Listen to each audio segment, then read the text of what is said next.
Hello and welcome. This is Cheryl. Thank you so much for joining me today. Today I'm sharing press plate magic and die cut drama using the new All My Senses collection from Spellbinders. These are designed by Jaycee Gaspar, and each one of these has so much drama and impact to them. That first plate I showed you there was Whisper Weave, and I love the faces with those butterflies. That second one was called Perceptual Profiles, and now we have All My Senses sentiments, lots of different sentiments plus the coordinating die set. This die set here is called Fragmented Gaze, and this could be done in so many different color palettes. I'm going to keep it somewhat simple, but you could get a lot of creative fun with that one. And then the last one there is called Sensory Facets. So I'm going to start with those press plates, and then I'm going to create the two cards with the die sets. So I'm using some mixed media Heavystock here. I want to do techniques with some water on these backgrounds. So I'm going to heat emboss those images on those backgrounds so that when I use the water, it's going to kind of just pool within the embossed areas, and it's going to keep some of my colors where I want them to be. Now I'm using mixed media Heavystock here because it's going to work perfectly for the technique that I want to do. You could also use watercolor paper here. So if you don't have mixed media Heavystock, but you have watercolor cardstock, you could use that as well. So I put some embossing powder tool on my cardstock, and I inked my plate up with VersaMark ink. Any embossing ink will work. Put the clear plate onto the base and run it through your die cut machine to press that pattern into that cardstock. I'm using some black embossing powder here. You could use whatever you want, but I wanted the starkness of the black on the different colors I'm going to have for the background. I think this would also be really cool in white or silver, but again, you can get really creative with these. I'm using my embossing tool to melt that powder. If you've never embossed before, it's almost like magic. You take that dark granular looking stuff and it heats up and it melts and goes nice and shiny. So I am going to do all three of my backgrounds here with that black embossing powder. Anytime I'm embossing press plates, I typically, if possible, like to use superfine embossing powder. It just gives you a lot more detail. If not possible, I just use regular embossing powder. But of the ones that are available in superfine, I do tend to use those more because I do find that you get a lot more detail when you're heat embossing them. Now, obviously, these are press and foil plates. You can use them with many different inks, many different cardstocks, and you can also use it in the glimmer system. So you can get a lot of different looks here. I wanted this to have a little bit of a mixed media style kind of random look to it. I didn't want anything super formal for these plates.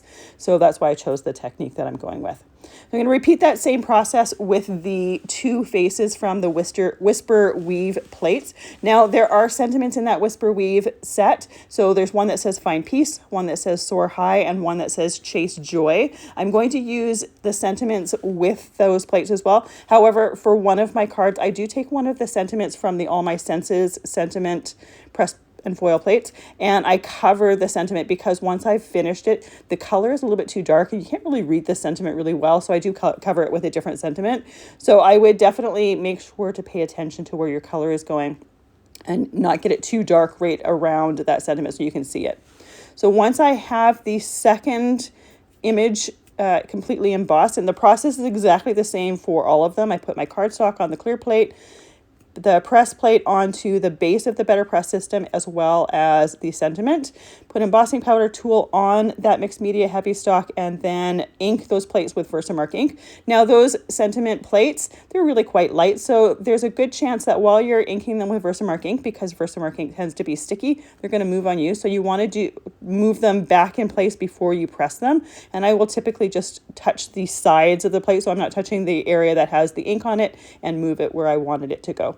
Then put the clear plate onto the base, run it through the die cutting machine for pressing that image into the cardstock, and then just add that powder to it, tap off the excess, and then use your embossing tool to melt that powder on the cardstock.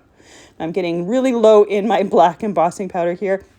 I did buy another container, but I'm trying to use this one up, but I do think I need to crack that one open to have a full container to use. I love embossing powder because it lasts so long, and especially for water techniques and watercoloring, I love the look of that raised glossy image on there. So while I have my BetterPress system out, I'm going to do my sentiments. I'm just using some Hammermill cardstock here, and I'm going to heat emboss those sentiments with black embossing powder as well. And again, you could use a different color embossing powder if you want.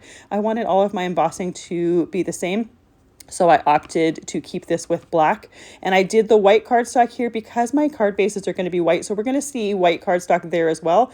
We're really not going to see the cream of that mixed media heavy stock. So I'm not too concerned about having white cardstock on the cream color of the mixed media heavy stock, because again, you don't really see any of that cream. So the white sentiment, or the sentiments on the white cardstock with the white card bases, are going to look quite nice. So the process for the sentiments is exactly the same as those images. I used embossing powder tool on the cardstock, inked those plates up with the VersaMark ink, put the clear plate on the base and ran it through my die cutting machine and pressed those sentiments to the cardstock, poured the embossing powder on it, and then used my embossing tool to melt it. I love that with these sentiments, there's one plate that creates 8 sentiments at once. There's one die that cuts them all out at once.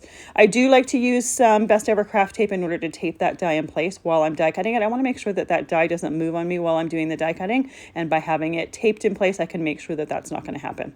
So I run that through my die cutting machine to cut out all of those sentiments, and now I have more sentiments than I need for the cards that I'm creating. Any of the extra sentiments, I just use a little Ziploc bag. I'll put those sentiments right in that Ziploc bag, store it with that plate. So anytime I'm going to create with that plate, I may already have a sentiment done to coordinate with the project that I'm creating. So I'm going to start working with the water now. I use a Mighty Mister in order to spray both my surface as well as both sides of the cardstock. I find that when you spray both sides of the cardstock, it prevents it from curling. You'll still get a little bit of warping from water. It just happens with water techniques. But I find that the inks stay closer to where I want them to go, and I don't have to worry about the colors running to the edges of the paper because the cardstock is warping and curling. Now, it does take a lot longer for these to dry because of this, because I have them kind of suctioned to my surface and they pretty much just dry on the top. After a while, I will go and check on them, and if all of my color has absorbed and I don't have any pools of water on the top, I will lift them up and just put a piece of paper towel underneath so that the air can get to both sides of it and help it dry a little bit better. Now I'm using some Victorian Bouquet Magicals here. I have the kind of peachy color. I have it really watered down with water, and I'm using my water brush just to watercolor the face images. I'm going to sprinkle the color around the outside edges for the 2 images with the faces, and I want to just have that color on the inside here, not in clumps like when you sprinkle it down. So you can easily watercolor with these Magicals. It absolutely works. You can see that it works. I want to have just a skin tone. When I sprinkle on top of there, I am going to get a little bit of those sprinkles on the face. That's absolutely okay. That for the look that I was going for, I didn't mind that.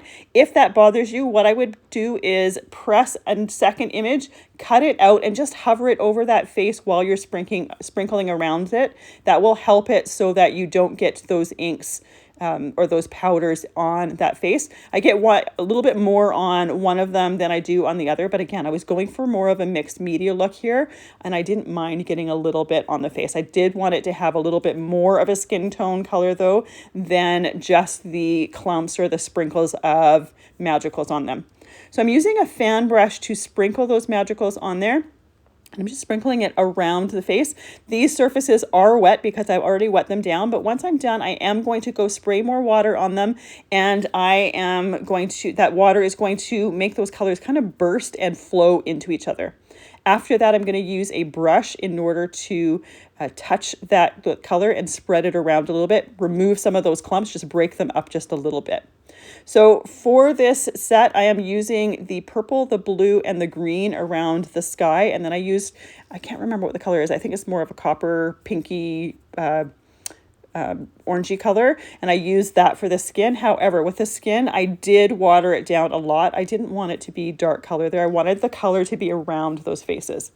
For the perceptual profiles on the left, I'm going to do more watercolor with them, sprinkling, because I want to have a little bit more control over that background. Once I'm done, I will sprinkle a little bit because I do want to have a little bit of that look, but I want to have a bit more control. That's why I'm using the water brush to watercolor the faces on the 2 on the right, and I will be using that for the faces on the left. So when I have done these backgrounds, if I have too much color in an area, I'll just use a paper towel to blot up some of that color. You can see that the colors are quite bright and vibrant, and they flow together really easily. I love using these magicals because they have a bit of shimmer to them.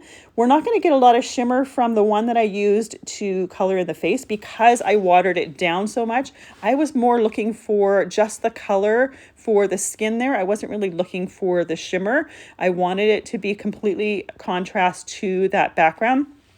I'm just using that water brush in order to move those colors around. And as I'm changing to different colors, I am using my paper towel that I have in my left hand there, and I'm cleaning my brush off and cleaning that color off to go into a different color. Now I'm using a water brush here that has water in the handle. So if I want to remove any of the color from that brush, I just squeeze it onto my paper towel. It flushes through the brushes and then I don't have any more color on there. If I happen to have too much water on my background there, I can easily lift up that water with the brush, or if I have too much water on the brush, I can take it off on that paper towel. So I have some control here. There's a mixed media element to it with the water in the background and those colors moving and flowing, but I do have a little bit of control. There's that area on the one that I'm working on right now that didn't have any color on it, so I just picked it up from another area and just kind of painted it in there.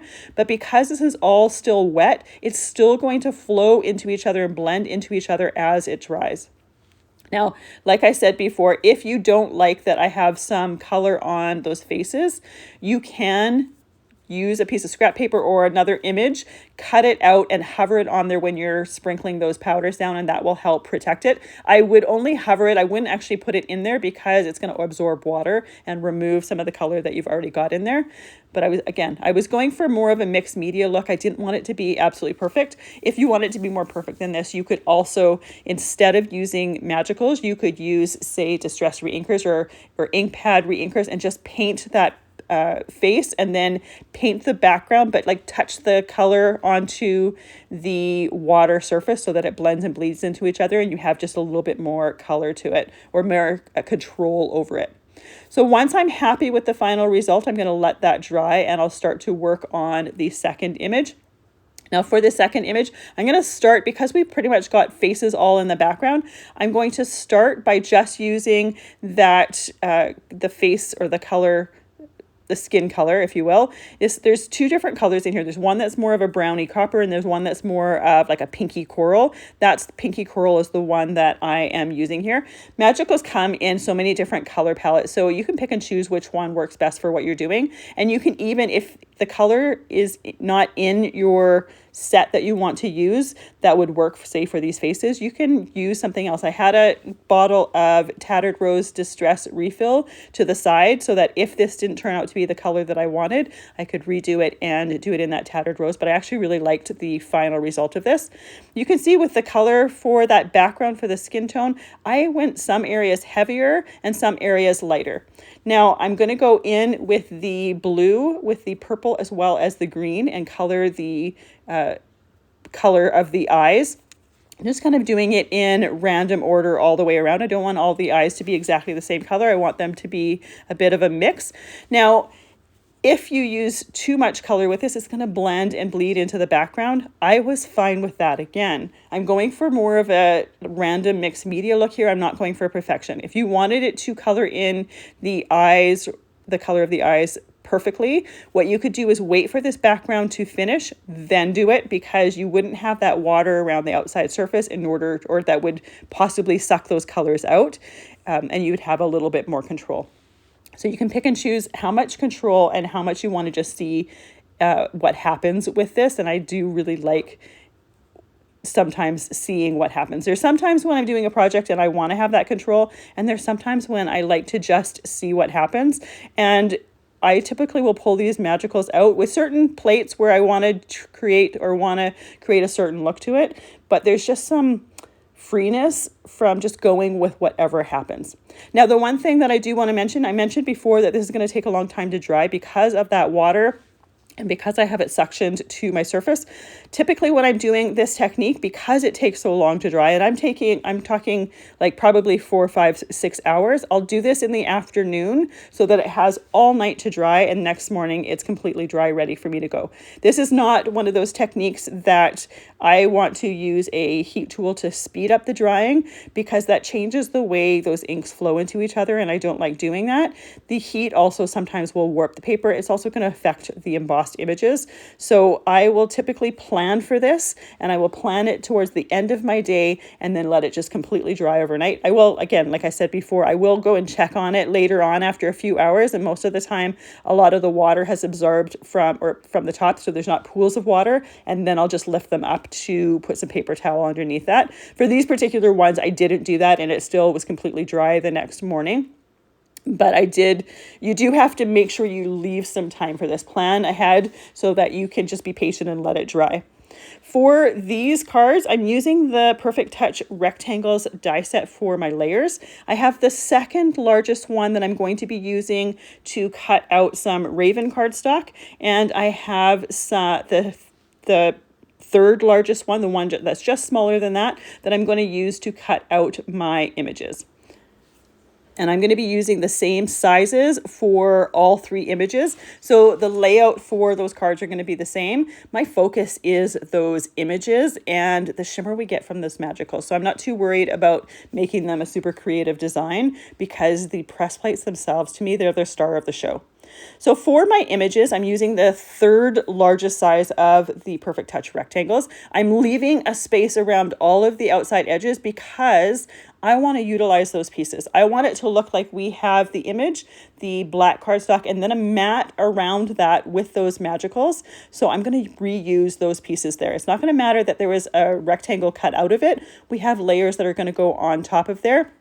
But rather than waste those beautiful outline or those beautiful background pieces, why not utilize them and create the look of an extra layer on your card? And it's going to coordinate perfectly with the colors on the front. So you see, as I'm doing my die cutting, I am making sure to stay away from those areas. Now, the one thing to know, I do tape my cardstock in place for the images, not necessary for the black cardstock because it's all black, but I wanted to make sure, again, that those dies don't shift on me while I'm doing that die cutting. When you put the tape on top of the magicals, that shimmer that is on there, that tape does lift it. So make sure to only put the tape where you're not going to have an exposed area of that background on your card. Then these rectangle pieces here, I'm trimming them down to 4 inches by 5 1/4 inches. That's just a little bit bigger than our black areas. This way we're going to see the outline of our A2 card base. We're going to see that magicals background there, the black mat on there, and I chose a black mat because of the black embossing. So if you choose to do a different color for your embossing, I would choose a mat that coordinates with that. But again, I always love black with color. I think it's just a striking combination, and that's one of the reasons why I chose the black embossing as well as that black mat. Now we're ready to start assembling our cards, and now that our pieces are laid or our die cut ready to go, the assembly is gonna be so easy. So I'm using some Barely Art glue in a fine line bottle. I can use this for assembling my die cuts for the die cut cards that are coming up, and I can use this for the different layers. I love using liquid glue because it gives you that wiggle room to move and shimmy things in place and then leave it and it will start to set. Now, one of the things that I like to do when I'm assembling cards is I have a large acrylic block that I used to use for stamping. It doesn't get used for stamping anymore, so I just use it as a weight on top of my card. It keeps everything nice and flat, frees up my hands for working with other things. And if I'm creating arrangements with die cuts, I can often arrange those die cuts over top of my background and see exactly how it's going to look. Now, even though we have some shimmer from those magicals, I always love adding a little bit of extra texture to my die cuts and to my press plate cards. I just think it gives the background a little bit more interest. I'm using some Stardust stickles here. It doesn't have any color to it, but it's going to add that texture and it's going to add a little bit of a different sparkle than the shimmer that we get from those magicals. So I added that to just the butterfly wings. I don't need to add it to everything, and I just did it the outer layer of the butterfly wings. I want to add that texture. I'm not going to overwhelm everything with glitter. So I just did it to the outer edges of the butterfly wings and then left that aside to dry. Now I'm assembling the next card, and the layers are exactly the same. I'm going to do that rectangle outer piece with the magicals background, my black mat, and then my image piece. Now I have several different sets of magicals. Victorian Bouquet tends to be my favorite one. I just love the color combination, the color palette in it, and I love that it has shimmer. You can also get sets that are flat, what they call flat, and it doesn't have any shimmer to it. So if you don't like to see that shimmer, then you can pick a set that doesn't have that to it. I just love the shimmer to it. It's not completely shimmery all around. It stays shimmery where that ink is the heaviest. So you'll get random bits of shimmer all over the background. And to me, that's visually interesting. So just like that first one, I added a little bit of stickles on the edges of the butterfly wings and then set that aside to dry. With stickles is glitter glue in a fine line bottle. And the more that you use, the longer it's going to take to dry. My personal opinion is less is more. I like the look of it. I like seeing that little bit of sparkle, but I only like seeing a little bit. I don't think it looks good when it just completely overwhelms it, which is why when I do those butterflies, I only put a little bit around the outside of the wings. I don't cover the butterflies completely. I will often use stickles in the centers of flowers. Again, just giving that center of the flower a little bit of texture, something that catches the eye when you tilt it into the light. For this background here with the perceptual profiles, I'm keeping this card super simple. So I put my layers together and then just added one of the sentiments from the All My Senses Sentiments press plate. This, again, it has a mixed media look to it, but most of the color is the color of the faces. And because I kept that color or made that color darker in some areas and lighter in other areas, it just looks visually interesting. It's not totally flat. For the next card, we're using that Fragmented Gaze die. So I'm using kind of peaches with a little bit of aqua colors here. The cool thing about the design of this die, as well as the Sensory Facets die, is you can get as creative or out of this world with your color palette or as simple as you want it to be. So for my faces, I chose some chiffon as well as Bellini cardstock. My lips are die cut out of some cranberry cardstock. I have acorn cardstock for the hair.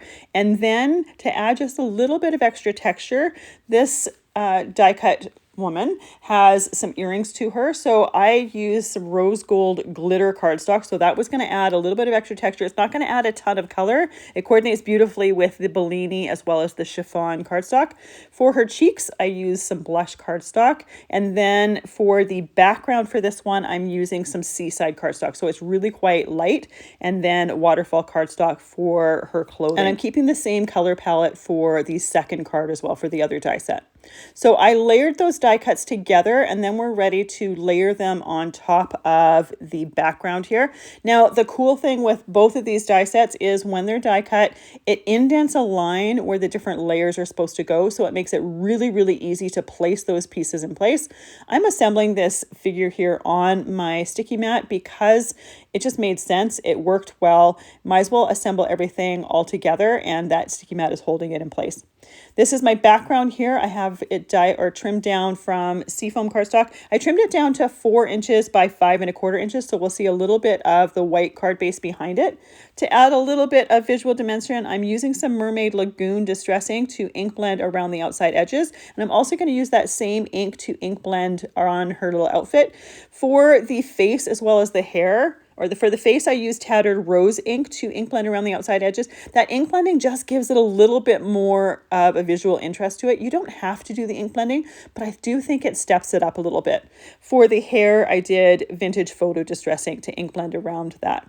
Then we can glue it to our card, and I'm gluing it straight so the bottom of the die cut lines up with the bottom of my background. And then I'm going to add one of those press plate sentiments from the All My Senses sentiment set and add that to the top. You could also do the sentiment on the inside, but because there's that space on the top, I just kind of figured it made sense to have it on there. I think this one would also be great to use with pattern paper on that background to give it a little bit of pattern to that as well. For just a little bit more texture to this, I'm using some glossy accents on the lips, and that is just going to add some glossy domed dimension to it. Another option for the lips would be to use one of the other textures of cardstock from the Rose Gold Treasured Cardstock pack. Those come with 5 different metallic papers in them, 3 sheets of each one of those papers. So you could use a different texture from the glitter that I used for the earrings and do that for the lips. I think that would look great as well and add a little bit more of a different finish to it. Sometimes I find with die cuts, even layering die cuts like this, because cardstock is all matte finish, I always like adding a little bit of either glossy accents or stickles for some texture or different finish cardstocks to add just a little bit for the eye to catch. Just something visually interesting that changes the finish of everything. So just like the last die set, this one again is easy to put all those pieces together because there's little indented lines showing you exactly where those pieces go. Makes it very, very interesting, or very easy, very interesting too, but very easy to put those pieces together. And by using that liquid glue, I can make sure to move and shimmy those dies in place. So just like the last one, the colors for the skin, I used Bellini and chiffon. And again, that can easily be changed to whatever look you're going for the hair as well as the eyebrows. And I would assume it's eyeliner on the eyes. It's done with, or die cut out of acorn cardstock. And then I used waterfall cardstock for her eyeshadow as well as what is supposed to be the background. The way these dies work is really interesting. They fit together like puzzle pieces. The background is actually her hair, and then her face and neck go above that. And then there's little pieces that get inserted into the sides that make it look like it's the background, but there's actually a layer on top of there.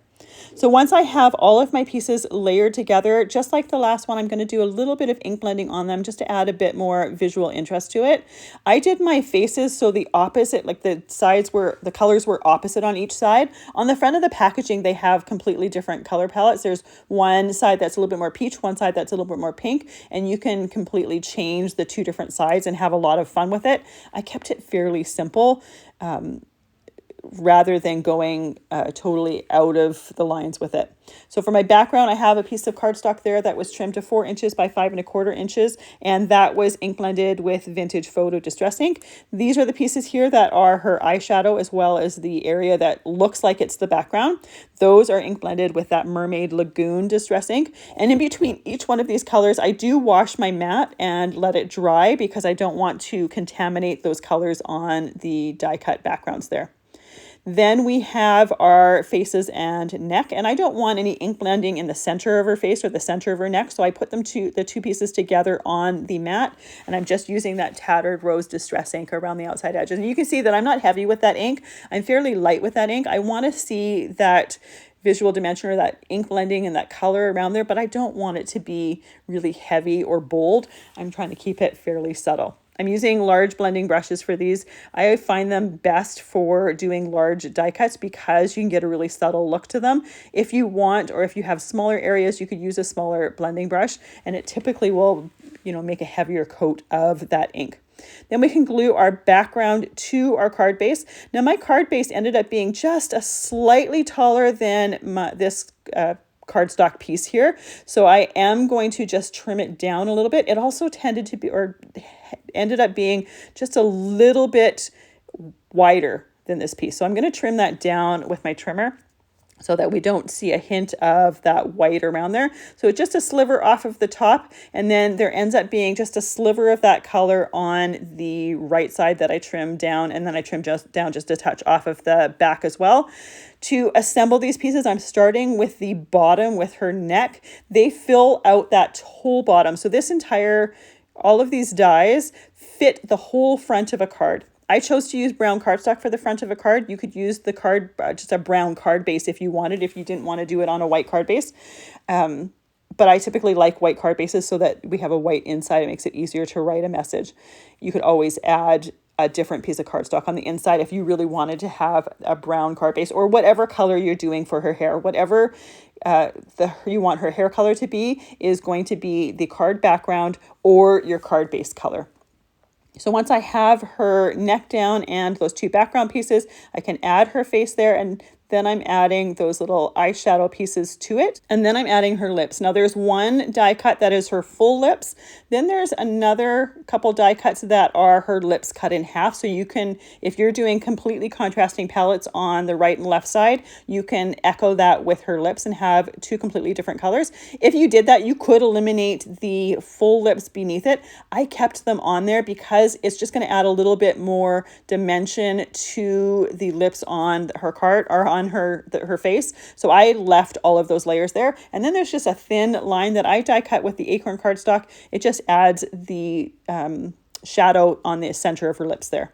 To give a little bit more dimension and interest to the front, I'm using some stickles just on the lower layer or the lower edge of those eyeshadow pieces. It's just going to add some sparkle.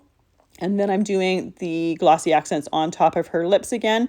That's, again, just going to add some glossy dome dimension. When you first put glossy accents down, it has a bit of a milky look to it. It doesn't look clear. It dries completely clear. So if you see that milky look to it and you think your glossy accents have gone bad, they haven't. When it dries, it'll go completely clear. If by chance you have any bubbles in your glossy accents when you put them down, make sure to pop those bubbles while it is still liquid. If you leave them there, they will dry there. So you do want to make sure to pop them while it's still liquid, and it's easy to do with a pin or a thumbtack.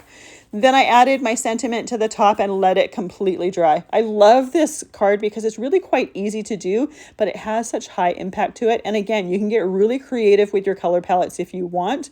Then we have our next card with the fragmented glaze. And again, a very simple card. The hardest part really was picking out a color palette for them. And one of the reasons why I kept them both similar color palettes is I just liked the look of that color palette. It was nice and simple, but it did have that pop of color from the aqua colors.